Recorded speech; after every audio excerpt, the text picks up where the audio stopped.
Social media मैंने खोला है तो मैंने देखा कि मेरा नाम मारा है, मुझे किसी ने बताया भी नहीं, मैं अभी उठा था तो मैंने देखा, तो मैंने कहा यार मुझे क्यों गालियाँ लोग दे रहे हैं, मैं बड़ा हैरान हुआ एक्चुअली। तो पता चला कि इकरार के साथ ये वाक़या हुआ है। और फिर मुझे जो पता चला वो ये है कि उन्होंने कोई बहुत ही कोई बुरी इसको बात की है जो वो नहीं बोलना चाहता, मैं भी नहीं बोलना चाहता।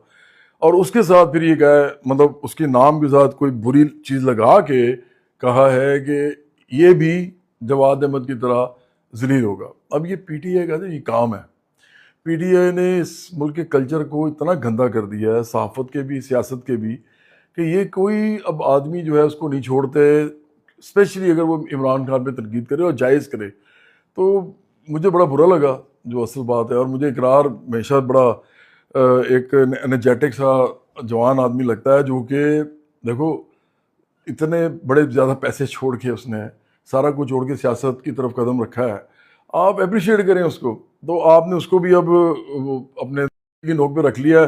पहले तो उन्हें मुझे 5-6 साल से ये मेरे साथ किया है, 6 साल हो गए मुझे भुगतते हुए, और अब ये इस आदमी को पीछे पड़ गए हैं। बहुत ही गलत हरकत है। और मैं तो इकरार के लिए मेरी नेक तमन्नाएं हैं और दुआएं हैं कि वो जो भी करना चाहता है वो करे और इस मुल्क में बड़ी बॉडी बनाए जो उसका दिल कर रहा है।